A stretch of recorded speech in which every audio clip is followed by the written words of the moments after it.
नमस्कार, बहुत स्वागत। और दित्वाह से जुड़े बड़े अपडेट आप तक पहुंचा देते हैं। ये समुद्री तूफान है जो लगातार आगे बढ़ रहा है और श्रीलंका में तबाही मचाने के बाद ये अब भारत के मोटा मोटी जो कोस्टल एरिया है उसको तो असर करेगा ही करेगा, लेकिन सबसे ज़्यादा ये तमिलनाडु को, आंध्रा को इफ़ेक्ट करेगा। किस तरह का इसका असर रहने वाला है और क्या स्थितियाँ, वो भी आपको बताएंगे। श्रीलंका में भारत की तरफ से एक मदद के लिए एक ऑपरेशन भी सागर बंधु भी चलाया जा रहा है। श्रीलंका में करीब करीब 200 के आसपास लोगों की जान इसके चलते चली गई है। हालांकि इसकी अभी पुष्टि नहीं हुई है और हालात अभी भी वहाँ बेकाबू हैं।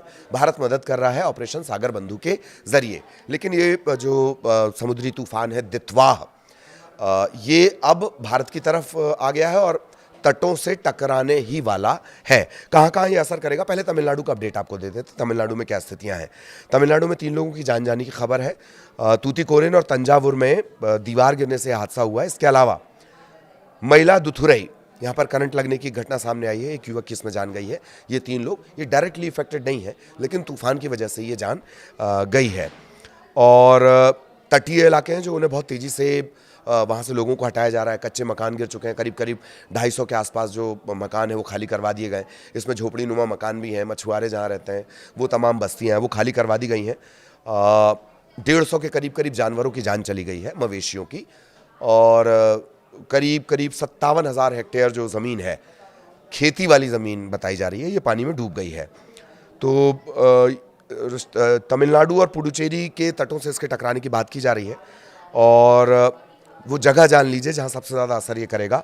इसमें कुड्डालोर है, नागपट्टिनम है, मयिलादुथुरई है, विल्लुपुरम है, चेंगलपट्टू है। तेज़ हवाओं के साथ भारी बारिश को लेकर अलर्ट जारी कर दिया गया है। 28 से ज़्यादा टीम तैनात कर दी गई है। इसमें एनडीआरएफ है, एसडीआरएफ है और 54 उड़ानें भी तमिलनाडु में रद्द कर दी गई हैं।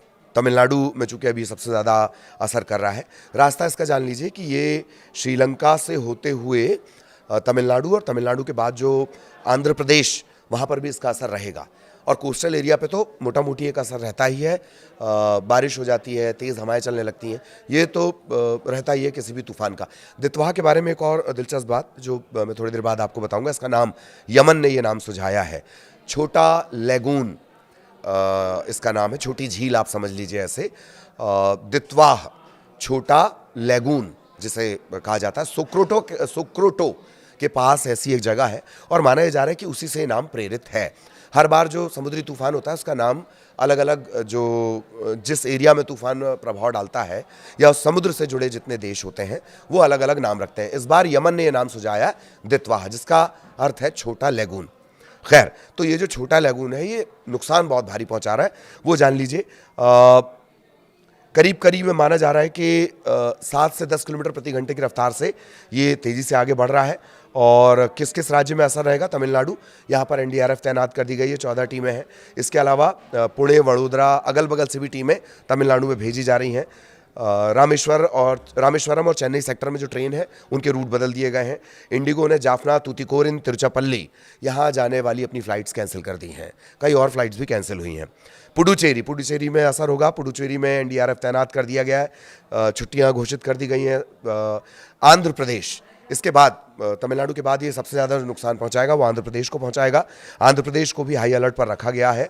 और जो मौसम वैज्ञानिक है उनका कहना है कि अभी बस लगभग टकराने जैसी स्थिति इसकी आ गई है, उसके बाद इसकी रफ्तार भी कम हो जाएगी और जो ये नुकसान करता आ रहा है वो भी कम हो जाएगा। श्रीलंका में इसने भारी तबाही मचाई है।